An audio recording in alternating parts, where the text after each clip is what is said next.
them safe. You can't hold them for a long time. I'll put some in the fridge. Look, Cubby.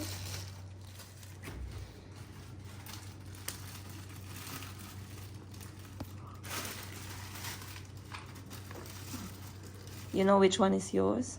Easter egg. Okay, close the door.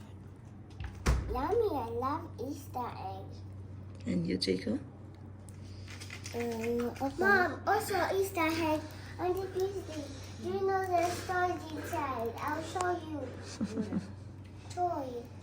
Maayong bunda, guys. May problema pa. So, ang aga kong nagising ngayon, as usual, kasi tinatry kong i-train yung sarili ko na maagang simulan yung aking hanep buhay as a single nanay. Dahil kapag hindi ako nasimulan ng maaga, tinatamad na ako later on. So, ngayon nagsimula muna akong mag-picture para malagay ko sa aking My Day ang mga binibenta ko. Nagsimula muna ako sa gold, as you can see. Ayan, meron ako ditong calculator. Yung aking mga binibentang gold, mga lightweight lang yan sila.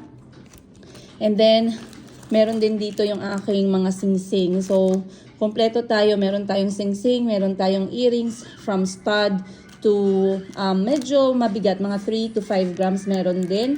And then, meron din tayong mga kwintas, which is mamaya ipapakita ko sa inyo. And, dinagdag ko na nga sa business benta-benta ko ang 18 karat Piyaw Apricot Rush for 2024. Meron po itong certificate, and this is, how do you call it? This is imported. Ayun. So, meron na lang akong konting natitira. For today, mauubos na po ito. So, ang aga ko pa talaga, naging busy. Dahil mamaya, meron akong mga lakad sa labas na kailangan kong asikasuhin. So, samahan niyo ako as single nanay sa aking kwento-kwento ng aking buhay at pagbebenta-benta para makasurvive together ang aking 4 na kulot. Ayun, wag po kayong malito ha. Bali yung eldest natin, si Kuya Kahil, nasa Thailand nag-aaral ng soccer. Ayan, yung dalawa nandun, nagbubuhay pensionado. Ayan. And then, ang ika-4 ay nandito, si Mayumi. Ayan. Sobrang magalaw nga si Mayumi pero ngayon natutulog na siya. So, okay lang din. At least, everyday tinatrack ko yung kanyang movement. Alright guys, samahan niyo ako for today's kwento-kwento. At syempre, huwag niyong kalimutan mag-like at follow na sa aming pinakabagong Facebook page, 4 at ako. Ayan, yung profile picture namin dyan is ako at kasama ko yung mga anak ko. Meron na po tayong 4 na mini vlog this week. So, huwag niyo pong i-miss dahil marami kayong matututunan sa mga mini vlog namin. Ayan, see you guys for today's episode! Alright guys, ngayon lang ako natapos sa aking mga gold. At nagpack ako ng konting orders. Then meron din tayong gentlewoman na mga bags. So, papasok ko lang to sa bag para malagay na sa kotse dahil kailangan ko nang umalis. At kakain pa pala muna ako kasi hindi pa ako nakakain. Alright. Okay pala, konting tips sa mga nanay or single nanay or mga parent na nasa bahay lang. Pwede nyo gawing business din tong ganito guys. So eto, madali lang siya kasi ako, wala talaga akong idea sa gold. Pero dahil yung mga kapatid ko, ganito yung isa sa mga business nila, nagpaturo lang ako sa kanila. So yung must-haves kapag ganito na gusto nyong pasukin yung gold, kahit yung magagaan lang para hindi masyadong malakihan yung kapital, or maghanap kayo ng trusted na supplier na pinagkakatiwalaan din kayo. It can be someone you know, it can be relative, it can be kapatid. Katulad sa akin, yung mga kapatid ko, pinagkakatiwalaan nila ako sa kanilang mga items. So, nagtutulungan kaming magbenta. So, anyway, ang must-have, ang must know mo muna pala ay yung mga details ng gold. Yung paano mo i-describe yung kanyang chain, paano mo i-describe yung kanyang pendant, tsaka paano mo i-represent yung details ng kwintas. When we say details, dapat kasali dyan yung kanyang weight at tsaka yung kanyang length. So, very important na meron kang gold weigher or weighing scale para sa mga alahas at meron kang ruler na tama yung sukat. Okay? Sa singsing naman, kailangan ng ring sizer. Yun, kailangan yun. Kasi, kahit na kapag nasa sayo na yung item at gusto mong i-review or may magtanong sa'yo anong size, anong sukat at anong length ng kanyang chain, pwede nyong picturean at ipakita or pwede nyong i-live harap-harapan. Ayun. So, sa earrings, wala naman masyado, yung bigat lang yung kailangan. Pero, key talaga na dapat ang supplier ay trusted. Kasi pag sinabi mong gold, talagang dapat alam mo kung ilang karat. So, yung binibenta ko ay 18 karat lightweight gold. Ayun. Yun lang yung pinasok ko muna, guys. Kasi, bago pa lang naman ako sa business na to. And then, other than that, it's very important as well na meron kang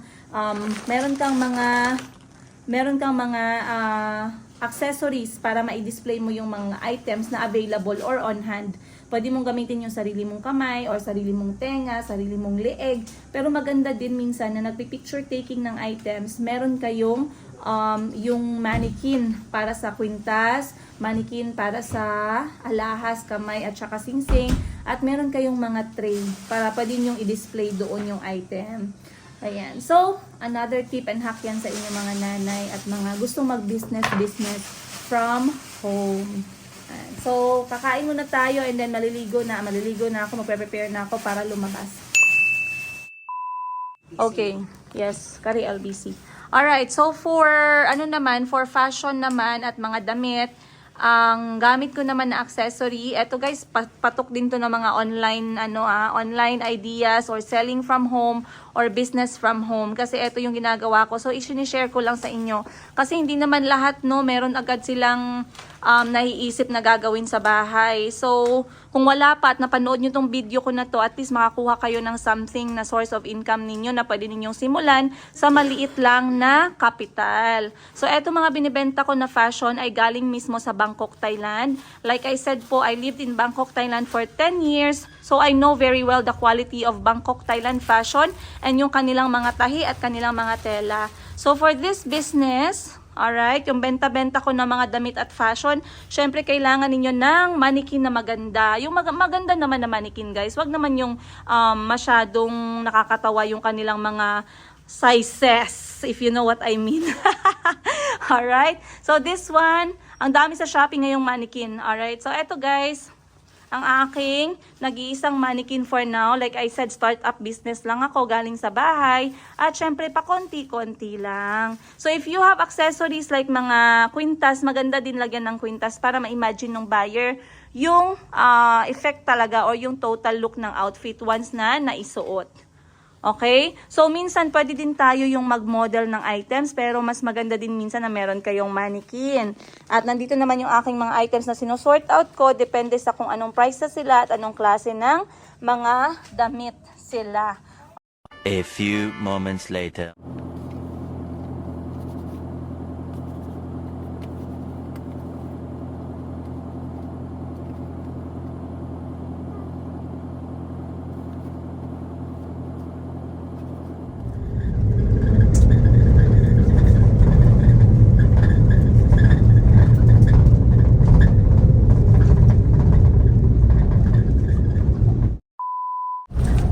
Papunta na ako sa city ngayon, mabilisan lang, natulog na din yung mga bata. At ang binibitbit ko kapag papunta ako ng syudad ay yung aking mga important documents kasi minsan may hinahanap sila tapos gusto nila original. Yung mga transaction natin ba sa bangko, mga bayarin, tapos wala tayong dala. So dinadala ko lagi yung documents, ayan. Nasa file na yan siya. And then, yung mga isi-send natin sa customer at saka yung aking personal na bag.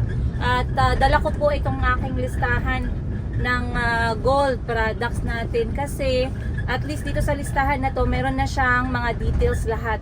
So hindi ko kailangan talaga na ilabas at laging na e-expose yung ating mga gamit. Ayun. So habang papunta sa city, nire-replyan ko yung mga queries sa Facebook at saka sa YouTube at saka sa email, tatlo. Kasi sa YouTube videos, minsan pag nagla-live selling ako, merong mga nagko-comment. Pag sa naman, Gmail ko, dun sila kumukontak sa African Kimono at saka sa mga gold at Thailand products. Then sa Messenger naman, dun din halos lahat. So para mabilisan, meron na akong dalang printed copy ng mga product. Ayun. Para hindi naman masayang at habang nakaupo ako dito, productive pa din tayo. So Eternity later. ayan guys, so yung JNT office, nasa 15 minutes lang siya galing sa bahay. So dahil marami akong lakad dito sa syudad, talagang dinadrop ko lang yung mga items. Okay naman talaga yung JNT. Wala akong problema kasi sila talaga yung napaka-friendly when it comes sa price, no? Kaso yun lang, may mga customers tayo na umaabot sila ng 7 to 10 days talaga. 7 to 10 working days ang pag-aantay. Pero safe po yung inyong mga items.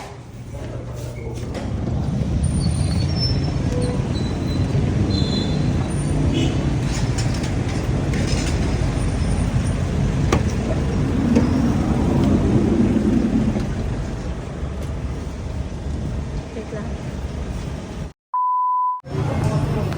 Okay. Pumasok lang ako saglit sa Food Mart kasi bibili ako ng tinapay. Dito lang malapit sa entrance, guys. Taas pala ng pila sa tinapay. Masarap kasi dito yung kanilang meat bread at saka cheese bread. So, sana meron na sila. Ayun, cheese desal, tsaka meat bread. Goods. Kahit anong diet ko, guys, kainaan ko talaga yung tinapay. Mag-skip na naman ako nito ng dinner mamaya. Struggle is real.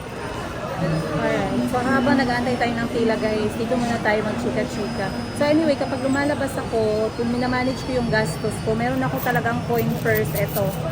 African Chitenge coin purse. So dito ko nilalagay ang aking mga coins, mga loose change. Tapos nilalagyan ko lang ng 100 peso bill. Ito ay para sa mga pangmadali ang binibili. Like for example, yung kailangan bumaba agad, bibili ng tinapay or snacks. Or snacks at saka yung mga lunch namin ng kasama ko kapag lumalabas kami. Ayun, hindi ako magastos, guys, kasi pinipilit kong kumain sa bahay dahil na-realize ko masyadong mahal pag sa labas kumakain. Kumakain din naman kami sa labas pero very rare. Kung merong event or kung wala talagang choice. Kung sa labas naman, minsan meron din masasarap na karinderya. Pero kapag inaabutan ako ng alauna ng hapon sa bahay at hindi pa ako nakakalabas, doon na ako nagla-lunch. Lutong bahay na para tipid sulit. Ayun. And then sa labas, ang binibili ko na lang merienda. Most of the time, yun nga, tinapay lang tsaka tubig. Tubig daw. Pero laging nag-crave ng Coke na may ice. May Coke na sa... So, etong meat bread na to, masarap kasi siya, tsaka mabigat sa tiyan. O, diba? Medyo worth it yung pila natin dito kahit nag-aantay tayo. Nagchichika-chika tayo, guys.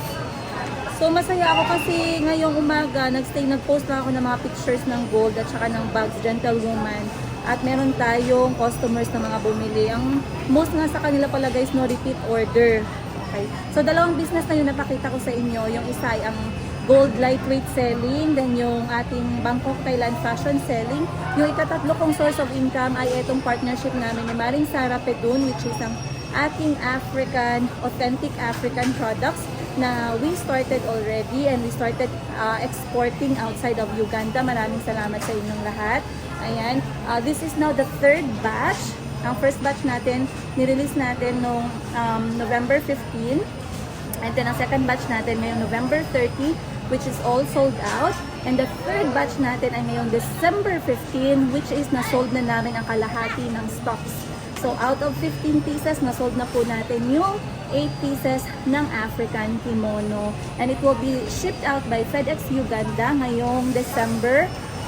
Meron tayong incoming ngayong November 30 or December 1 at saka December 15 or December 16. Medyo na-delay po kami ng isang araw kasi minsan unpredictable din ang kuryente ng Uganda, guys. Sabi nga ni Maring Sara, bili na lang ako ng manual na patahian kaya itong electricity pag walang kuryente wala akong trabaho, sabi niya. So sabi ko, go, very good idea yan kasi sa pagtira ko sa Uganda ng 3 years, sobrang unpredictable talaga ng kuryente. Minsan, guys, tag 2 araw nawawala yung kuryente. Kaya mahirap talaga yung business na with electricity. Buti nga yung amin ni Maring Sara, tahi-tahi lang, no? Pero anyway. A few moments later.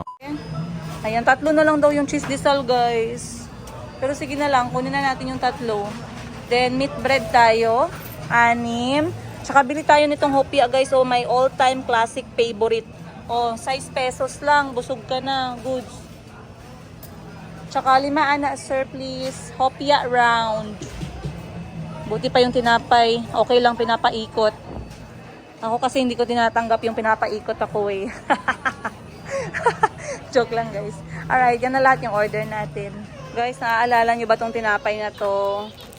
Sa probinsya ko lang to natitikman dati. Ngayon meron na kami dito. Madam, matagal na yan dito sa syudad. Madam, ngayon ka lang. Ay, sorry naman guys. Kakauwi ko lang galing Afrika. Konting pasensya. Pero parang masarap siya. So, bili tayo niyan. Ano kaya na? Naganahan ako kung ako makaon na tinapay na ay ingredient. Mali ko ganahan. Si mama ko na ibitsin. Ha? Acid, oo, acid reflux. Dapat kabalo ka unsang cause. Na-bakery ako magkaon ko silang tinapay parts. Grabe akong acid reflux. Isa lang kabato. Kaya na sa gawas sa Villas. Thank you. Pabili ako guys. Andito na naman ako sa ukay-ukay ngayon kasi naghahanap ako ng sombrero. Tumawag ako dun sa ating tour guide sa Zamboanga. And sabi niya, kailangan daw may sombrero kasi medyo mainit minsan. So, binilan ko si Chico ng para naman hindi mainitan yung kanilang ulo at mukha at kay Calby. Oh, di ba guys? Ang cute. Hindi naman kailangan marami. Isa-isa lang, goods na. Pwede na to labhan. Guys, pag nag-ukay-ukay tayo, effort ang puhunan. Kasi may mga items sa taas na kailangan nating abutin itong singkit. Nung bago pa lang ako bumalik dito sa ukayan, hindi ko alam na meron na palang mga ganito. Pero nag-observe ako, nakita ko sila ng hihiram. So, ngayon guys, master of ukay na tayo. Yahoo! Walang kasya sa atin, so let's go. Ako'y nakita nga store. Remember nyo itong store sa Yatilis? Diba, naibotik dito? Ambot, tama ba ang akong pag-remember? Aligang, parang naibotik dito. Alright guys, nakalabas na ako ng ukay-ukayan at meron akong nabiling pa konti-konti.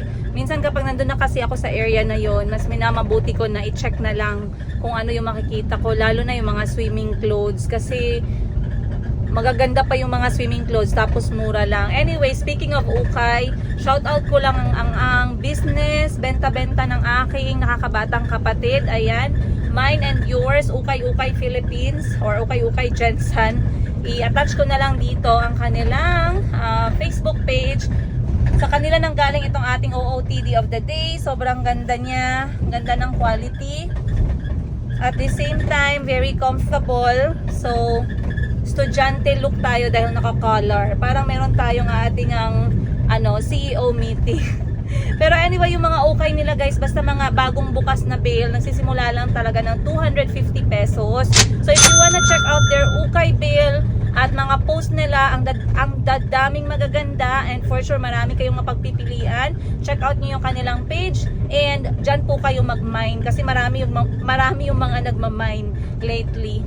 Ayun, check them out guys and support their local business, mga business na mga batang yagit.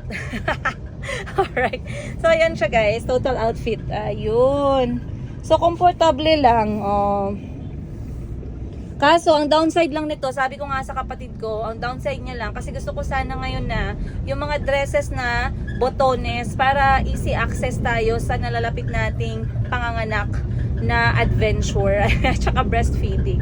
So mas easy access kapag mas meron siyang botones. Pero okay lang kasi una mura lang siya, ikalawa I will still go back to these dresses kaya goods.